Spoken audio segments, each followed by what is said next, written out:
Even after 40 years together, there are things that can remain unknown between a married couple. I never thought my husband would ask for a divorce on the day of his retirement. I must be really lucky. My name is Emily, and I'm 65 years old. When I was 25, I married my husband, who was my coworker at the time. And we've been together for 40 years. Our only daughter, Catherine, is 35. She got married 8 years ago, moved out, and started her own family. So now, it's just my husband and me living together. Life as an old couple continues without much change. But it's not bad to spend these trivial days together. My husband will retire soon, and I hope we can enjoy a relaxed life together in our old age. That's what I thought. My husband is somewhat traditional but gentle and quiet. We've been married for 40 years. I believe I've played the role of a good wife, following behind my husband. I quit my job when we got married and lived frugally as a homemaker. It was normal back then, and I never felt strange about this life continuing. Following and trusting my husband felt natural to me, almost like a duty. It was because I loved him. That's why I might have noticed it. My husband was gradually changing. It was on a particular holiday that I felt a small discomfort. Oh, you're going out? Well, Yeah. where are you going so early in the morning? Do you have any plans? No, just a walk. I see.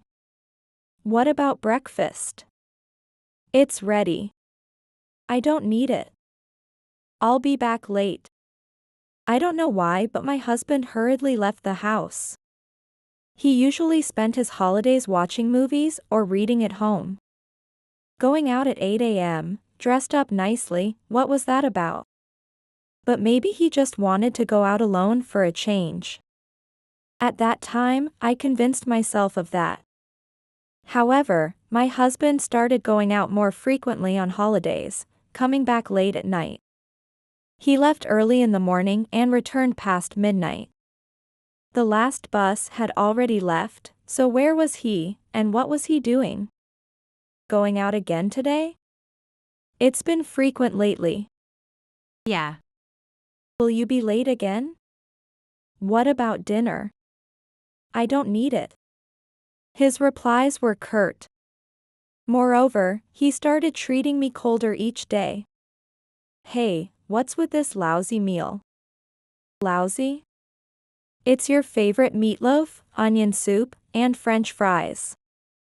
Do you think this meager meal will give strength to a tired man? It's the same as always. If you want something specific, just tell me, and I'll make it. That's not the point. I want you to understand what I want to eat without me telling you. He raised his voice, which he had never done before.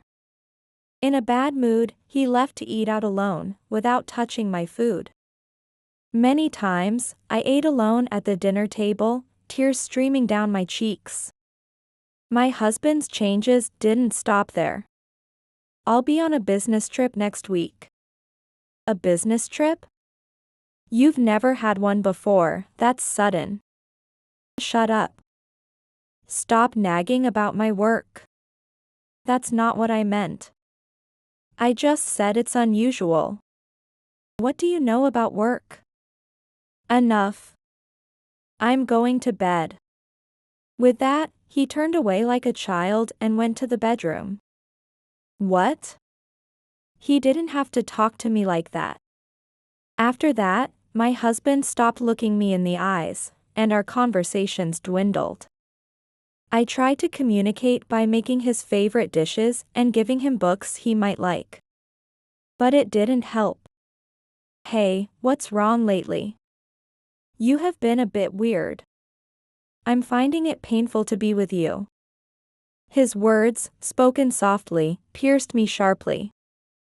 The gap between us grew wider and wider. One day. Hello? Oh, Catherine, is that you?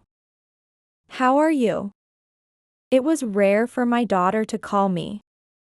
Hey, this might sound strange, but how have things been with Dad lately?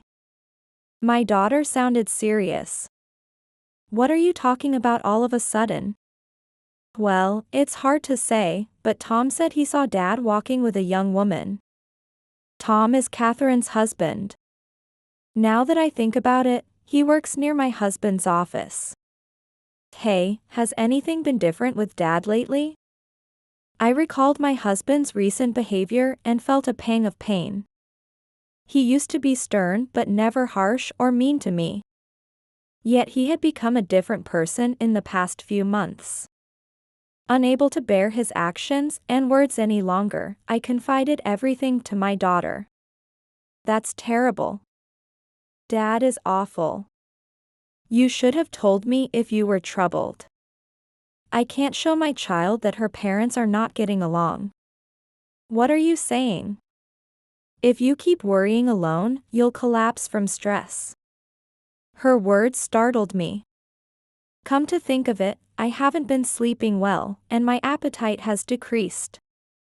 Stress was already eating away at me. Thank you, Catherine. It's okay. But Dad seems very suspicious. Should we investigate? Following Catherine's suggestion, I hired a detective agency to investigate my husband. I prayed in my heart. Please, let it be a misunderstanding. Please, let my husband not be betraying me. However, the results were clear.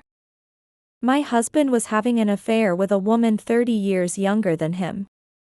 He met her at a nightclub he visited with colleagues. He started dating the hostess there about 3 months ago. Around the time I began noticing his strange behavior. So that's what it was. Having an affair with a woman the same age as our daughter made my husband seem repulsive. After insulting and hurting me, he was out having fun. I can't forgive him. Betraying a wife of 40 years. More than tears, I felt a surge of anger. And so, the fuse for my retaliation was lit. First, I focused on gathering evidence before filing for divorce. If I had solid proof, he wouldn't be able to make excuses. I decided to get as much alimony as possible. That thought gave me some energy. Yes. I should divorce him quickly and enjoy my freedom alone. While working secretly with a lawyer on the divorce and alimony papers. My husband's retirement day approached. Should I at least appreciate his hard work on the day of his retirement? But a part of me couldn't genuinely wish him well. I was truly grateful for his financial support over the years. However, how could I care for a husband who betrayed his wife of 40 years?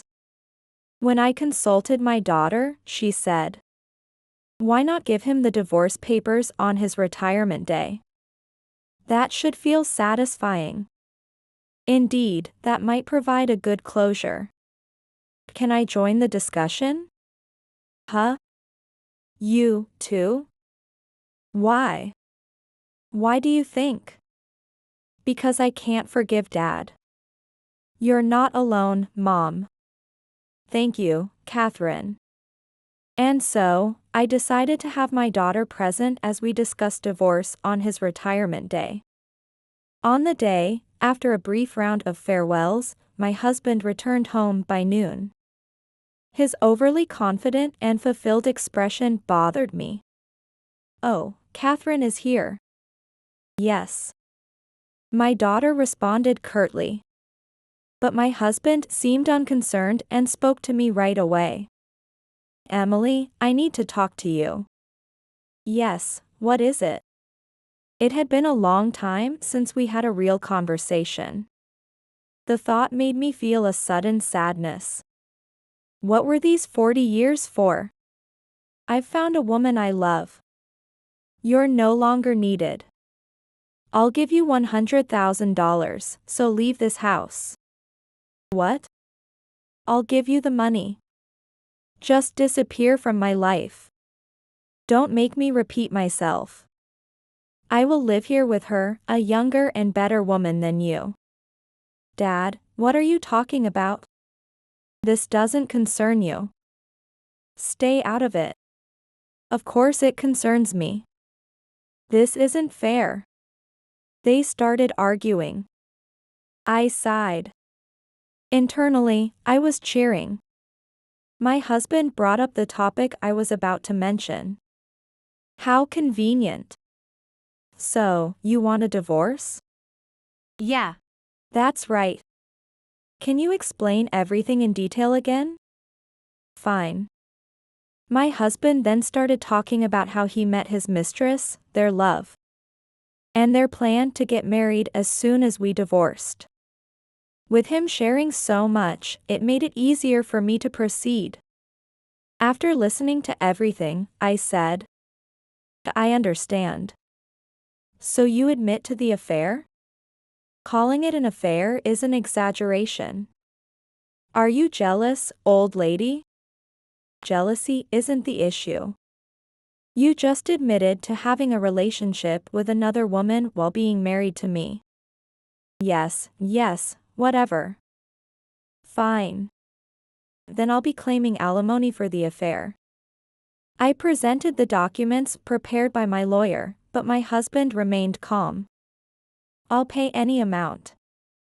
My retirement bonus is $200,000. Oh, that's impressive. Right? I served the company for over 40 years. It's only fair. No wonder he said he'd pay any amount. With $200,000, he was feeling confident. And you'll have to leave this house. What? This house is mine. What? My husband's expression turned to panic. I inherited this house from my parents. So why should I leave? Wait, It seemed he had completely forgotten that the house was in my name. How can you forget something so important? My husband was in a state of shock. Anyway, I agreed to the divorce. I was planning to ask for one myself. I placed the signed divorce papers next to the alimony documents. No, wait. Calm down. The divorce thing was a joke. A joke. Was he trying to make a bad joke? A joke? A surprise. I was trying to surprise you. My husband was sweating and trying to cover it up, but it was too late. A surprise? That's wonderful. So, will you be giving me a diamond ring or luxury cruise tickets along with a bouquet? Come on, show me now. Well? And what about the affair? Weren't you planning to live here with her? Saying, a young woman will be living here from tomorrow. You should be happy. I've never heard of such a surprise. Huh? Oh, that was a lie too. You knew that was a joke, right? We've been married for 40 years. I no longer needed to tolerate his insincere attitude. Don't underestimate me. I presented all the evidence of his affair. Photos of my husband and the woman flirting on the street. Pictures of them entering a short-stay hotel together. Images of them walking arm in arm, looking very close. The photos told the whole story. The undeniable truth was there, and my husband had no choice but to admit it. What? When did you? How could a wife of 40 years not notice your changes? My husband fell silent at my words. Did he realize the weight of those 40 years? How did you find out? We're married. Of course I noticed. I trusted you for 40 years, but you never really saw me. Saying those words, I felt a pang in my chest. I'll divorce you. So leave this house immediately. This is my home. Immediately? Yes. I'm not so kind as to let a traitor live here. Especially one who betrayed me. Wait, isn't it a bit hasty to suddenly talk about divorce? What are you talking about? You brought it up first. But I don't want to complicate things further. Will you sign it quickly? I tapped the table where the divorce papers were placed. Seeing my cold expression, my husband realized there was no turning back. With me and my daughter watching, he quietly signed the divorce papers. How could he forget the house was in my name? Maybe he's already senile? Well, it doesn't matter anymore. After that, my husband and I officially divorced. I received alimony as per the standard rate, and we divided his retirement money as marital property. I waited until his retirement day to file for divorce for this reason. With the alimony and the share of marital property, I got a significant amount of cash. After kicking my husband out, I demolished the house and sold the land. The real estate agent was happy to buy it for a good price due to its prime location. Even after deducting the demolition costs, I still had a substantial amount left. Perhaps my husband knew the value of the land, but overlooked the fact that the house and land were in my name. I changed my phone number and completely cut ties with my husband. I hope he finds a place to live at his age without a guarantor, but it's no longer my concern. However, my husband contacted our daughter. Hey, Catherine, where's your mother living now? Do you know what she's doing? Huh? Why should I tell you? Don't say that. I'm in trouble. This is what my husband said. After our divorce, when he had difficulty finding a place to live, his mistress suggested he buy an apartment. Through a real estate agent she introduced. He bought 2 rooms in an apartment at a significantly lower price. One room was for him to live in, and the other was for rental income. The agent convinced him, saying, "You'll recoup your investment in 5 years, and this room will never be vacant. The discount is only available during the campaign." He invested all his retirement money to buy them. That agent planned to scam me from the start. This area has poor security, it's far from the bus stops, the roads are narrow, and it's unpopular. The apartment is old, and has high repair costs, having many vacant units. It's a poor quality property no one wants. Since the mistress introduced him to the agent, they were likely in cahoots. I have no retirement money left, and I can't sell this apartment. No one wants to buy it. He said this in a near tearful voice. Mom is living a comfortable life abroad. She probably won't come back to the States. Don't bother her anymore. She's enjoying her life now. This is your own fault, Dad. What comes around goes around. Watching you makes me realize I can't do bad things. Goodbye. Catherine then hung up the phone. You sure told him off. And you even lied about me being abroad. I had to say that. He was so selfish, and I couldn't stand it. Now he probably won't contact us again. Thank you. I feel much better. With pleasure. My daughter said as she poured coffee into my empty cup. Mom, what will you do now? I plan to live on my own, freely. Emily, why don't you come live with us? As we were talking, my daughter's husband suggested this. It's fine. Don't worry about me. Come on, Mom. He even says it would be better if you did. That's right. I don't mind at all. But I don't want to be a burden to you young couples. What are you saying? You don't need to be reserved with your family. My daughter grasped my hand firmly. I thought my tears had long since dried up, but I found them streaming down my cheeks. Thank you. You're still young, Mom. You have to enjoy the rest of your life. My second life was just beginning. The kindness of my daughter and her husband warmed my heart.